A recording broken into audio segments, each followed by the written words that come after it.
မင်္ဂလာပါဒီနေ့ကျွန်တော်ပြောပြမှာတော့ကျွန်တော်တို့ပေါ့နော်ဒီ Downward software လေးနဲ့ဒီကာတွန်းပုံလုံးလေးလာမိကြတယ်ပေါ့နော်ကျွန်တော်ရှေ့မှာလည်းဗီဒီယို3-4ခုလောက်တင်ပေးတာရှိရပါတော့အခုလာမေးတဲ့နောက်ထပ်ဒီမတိသေးတဲ့လူတွေပေါ့နော်လာမေးတဲ့လူတွေအတွက်ကျွန်တော်ဒီ software ဟောလေးရောဒီလုံးလေးရောအသေးစိတ်ပြောပြမှာပေါ့နော်အခုကျွန်တော်လုပ်ပြမှာတော့ဒီကျွန်တော်တို့မတင်စားရဲ့ပုံလေးကိုဒီကာတွန်း logo လေးဖြစ်လုပ်ပြမှာပေါ့နော်ဒီလိုရတဲ့ software လေးဒီ Downward ဆိုတဲ့ software လေးပါဒီကောင်လေးကဒီ Play Store မှာတောင်းမယ်ဆိုရင်တော့ဒီ message တွေကရိုးဟာပဲရမှာပေါ့နော်ဒီကြော်ညာတွေမတက်ဘူးဒီချား premium တွေချားဒီ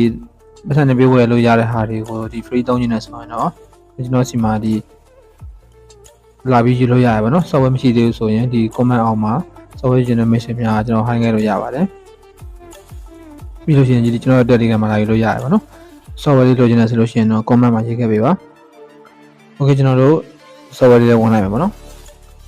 software လေးဝင်လိုက်မယ်ဆိုရင်ကျွန်တော်ကအရင်ဆုံးမြင်ရမှာဒီလိုမျိုးပေါ့နော်ဟိုဒီမှာကျွန်တော်တို့ဒီမှာ pro feature တွေတောင်းလို့ရတယ်ပေါ့နော်ကျွန်တော်အခုလောက်မှာကျတော့ဒီပေါ်ဆုံးက 2D ပေါ့နော်ဒီ 2D ကာတွန်းလေးကိုနှိပ်လိုက်မယ်ပြီးရင်ကျွန်တော်တို့ဒီ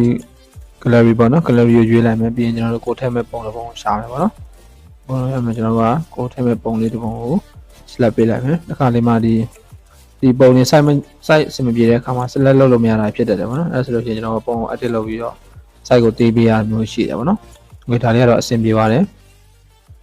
ဟိုကျွန်တော်တို့လိုချင်တဲ့ပုံစံ frame ရပြီဆိုရင် create cartoon နှိပ်လိုက်မယ်ပေါ့နော် create cartoon နှိပ်လိုက်မယ် okay ခဏလေးစောင့်ပေးမယ်ပေါ့နော်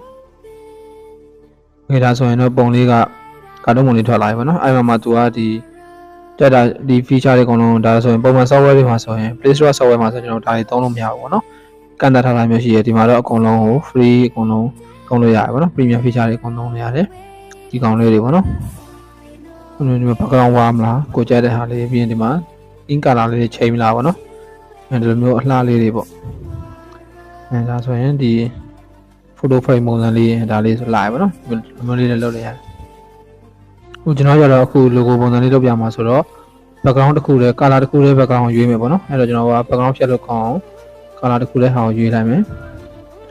okay ဒီကောင်လေးရွေးပေးလိုက်မယ်ပေါ့နော် okay ပြီးရင်ကျွန်တော်တို့အမှန်ချက်နှိပ်လိုက်မယ်အဲ့ဒါဆိုစေးသွားပြီပေါ့နော်ပြီးကျွန်တော်က logo လုံးမှာဖြစ်တဲ့အတွက်ကျွန်တော်တို့ Pixel software ကိုသုံးမယ်ပေါ့နော်ဟုတ်ကျွန်တော်တို့ Pixel software လေးဝင်လိုက်မယ်ဆိုတော့ရောက်ပြီဆိုရင်ကျွန်တော်တို့ကဒီ logo လေးလုံးမှာဖြစ်တဲ့အတွက်ဒီမူရင်းစာလေးကိုဖြတ်လိုက်မယ်ပေါ့နော်ပြီးရင်ကျွန်တော်တို့ဒီ shape ကနေပြီးတော့ဒီ import ပေါ့နော် import ကိုရွေးလိုက်မယ်အဲ့ဒီ import ကနေပြီးတော့ကျွန်တော်တို့ခုနကလောက်ခဲ့တဲ့တပ်ပုံကိုရွေးပေးရမယ်ပေါ့နော် okay အဲ့တော့ခုနကတပ်ပုံလေးရွေးလိုက်မယ်ဒီမှာကျွန်တော်တို့ကဒီ logo ကိုစိတ်ကြိုက် customize လုပ်မှာဖြစ်တဲ့အတွက်သူ့မှာပါတဲ့ background ကိုလုံးဖြတ်ထုတ်လိုက်မယ်ပေါ့နော် okay ဒီမှာ erase color ကိုနှိပ်လိုက်မယ် erase color ကိုနှိပ်ပြီးရင်ကျွန်တော် background မှာဖြစ်တာတွေ့တဲ့ light mode တစ်ခုကို select ပေးလိုက်မယ်အမှန်ကြီးနှိပ်လိုက်အဲဆိုရင် background လေးရပြတ်သွားပြီပေါ့နော် okay အဲ့ဒီမှာကျွန်တော်တို့က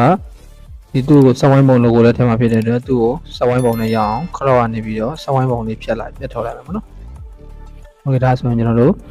ဒီစက်ဝိုင်းပုံလေး auto ပြတ်သွားမယ်ပေါ့နော် okay ရပြီဆိုရင်ကျွန်တော်တို့ဒီစက်ဝိုင်း logo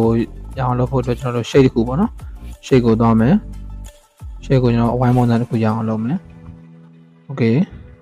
ပြီးရင်ဒီနဲ့သူနဲ့ပုံစံ site တူအောင်ချိန်ပေးမယ်ပေါ့နော်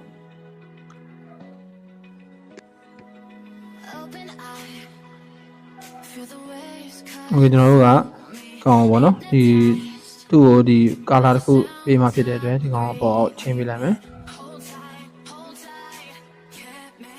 โอเคအဲ့မှာဒီရှေ့က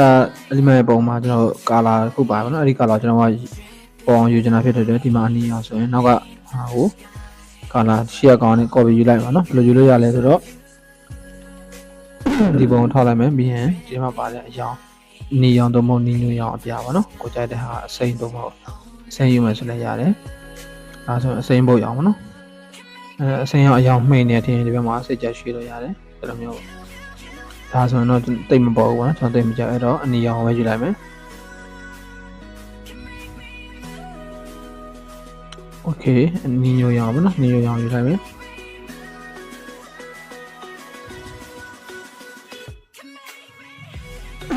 โอเคတော့ဒီမှာ frame လေးဝင်သွားပြီပေါ့နော် logo ပုံစံလေးရပြီကိုကတက်ပြီးတော့ထည့်ခြင်းနဲ့ဆိုတော့ဒီ shade တွေပါဒီအဝိုင်းနောက်တစ်ခုထပ်ထည့်နေတယ်ပေါ့နော်မထည့်ခြင်းဆိုတော့လောင်းနေတယ်လုံးလောက်တယ်ပေါ့နော်ကျွန်တော်တို့ဒီကောင်လေးကိုကြည့်လိုက်အောင် stock share ကောင်ကို stock လေးထည့်လိုက်ပါနော် share ကောင် stock အရှူလေးထည့်လိုက်မယ် okay ပြာထည့်လိုက်မယ်နောက်ကစဝိုင်းကိုကြတော့ထပ်ပြီးတော့ stock ထပ်ကောက်မယ်ပေါ့နော်စဝိုင်းကတော့ကိုကြက်တဲ့အကြောင်းထပ်ပြီးတော့ကောက်လိုက်ရမယ်ဒီမှာအစိမ်းပါဆိုရင်အစိမ်းကိုချက်နဲ့ကောက်ပါနော်သို့မဟုတ်တခြားပေါ်လွင်မဲ့အကြောင်းပေါ့နော်မိမိချက်တဲ့အကြောင်းလေးထည့်လိုက်ရတယ်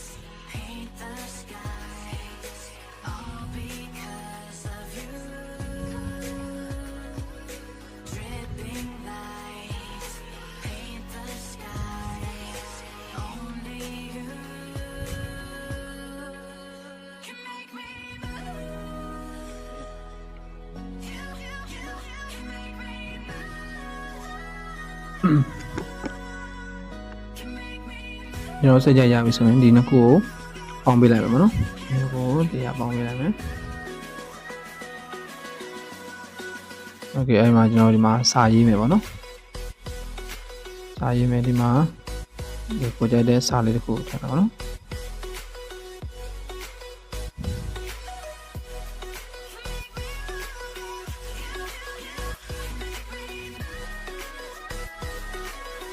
โอเคကျွန်တော်တို့ formula လေးတွေထည့်မယ်ပေါ့နော် formula လေးတွေရေးပြလိုက်မယ်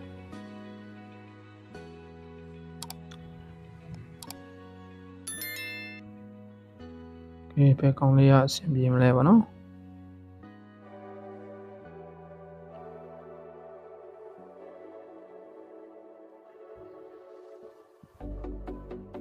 โอเคဒီကောင်လေးရနည်းနည်းလေးအဆင်ပြေမယ်ထင်တယ်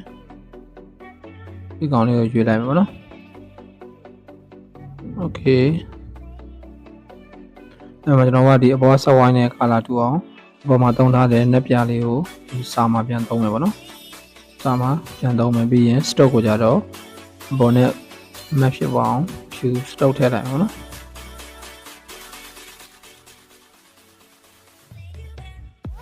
โอเค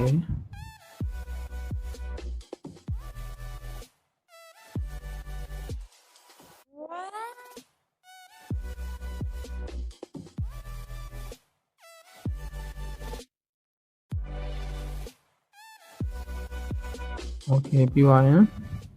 ဒီကောင်လေးကိုနည်းနည်းလေးဒီကောင် shade လေးထည့်လိုက်ပါမယ်နော်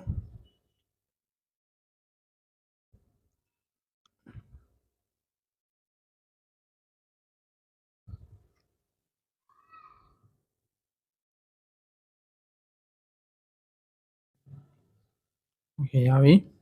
အဲဆိုကျွန်တော်တို့ဒီနှစ်ခုကိုပေါင်းပေးလိုက်ပါနော်ပေါင်းပေးပြီးရင် background ကိုအဆင်ပြေတဲ့အရောင်လေးတစ်ခုထည့်လိုက်မယ်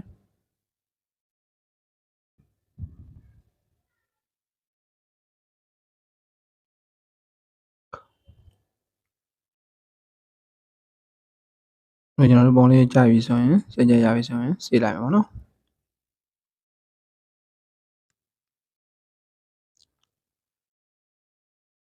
โอเคဒါဆိုရင်တော့ကျွန်တော်တို့ကာတွန်းပုံ logo လေးတစ်ခုရပါပြီโอเคဗီဒီယိုလေးကိုကြည့်ပြီးလို့အားလုံးကျေးဇူးတင်ပါတယ်ကျွန်တော်ဗီဒီယိုလေးကိုကြိုက်တယ်ဆိုလို့ရှိရင် like and share subscribe လေးလုပ်ပေးကြဖို့အားလုံးတောင်းဆိုပါတယ်အားလုံးကျေးဇူးထူးတင်ပါတယ်ခင်ဗျာ